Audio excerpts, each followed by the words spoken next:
Storehouse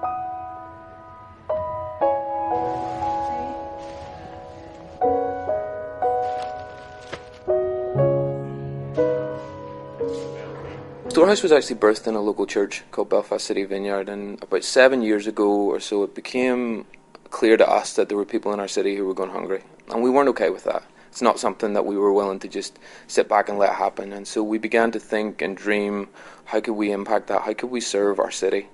And so Storehouse was born. Really simply, we asked our congregation to bring 1 or 2 extra items of food every week in their shopping and drop it in a trolley on a Sunday morning. And we started to put together emergency food bags. And right in those early days, we were working with one local charity to feed around 10 families every week.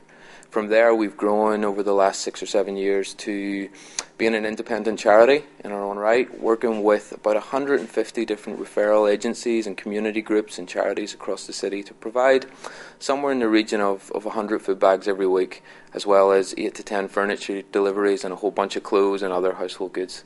So in particular, over the last 5 years, we've grown obviously substantially at a rate that we could never have really imagined. In the last year alone, we've provided over 5,000 food parcels to individuals and families throughout Belfast, which equates to approximately 94,000 meals over the course of the year, which is quite staggering, really. Our numbers continue to keep on going up rather than down, which is disappointing, but at the same time, we're very pleased that we can sort of facilitate that need. And the demographic of people that we would meet is quite broad. So we meet with homelessness, asylum seekers and refugees, drug and alcohol addiction, family support, family breakdown, lots of different areas of sort of poverty. And so it's not the sort of typical sort of areas that you would think of. Over the last 2 years when we've been here, we have seen the numbers of people coming increase. We see people from all backgrounds. We see people who are homeless or at risk of being homeless. We see people who have their own home, have mortgages, and are up to their eyes in debt. So we see it's the all society we see here.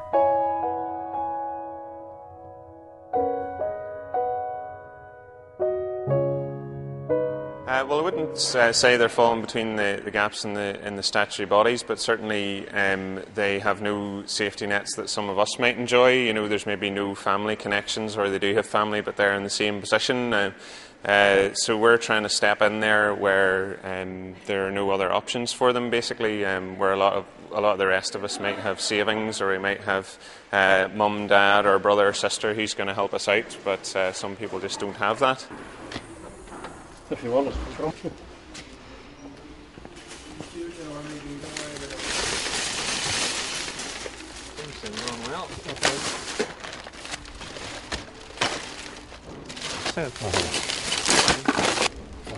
That's smashing.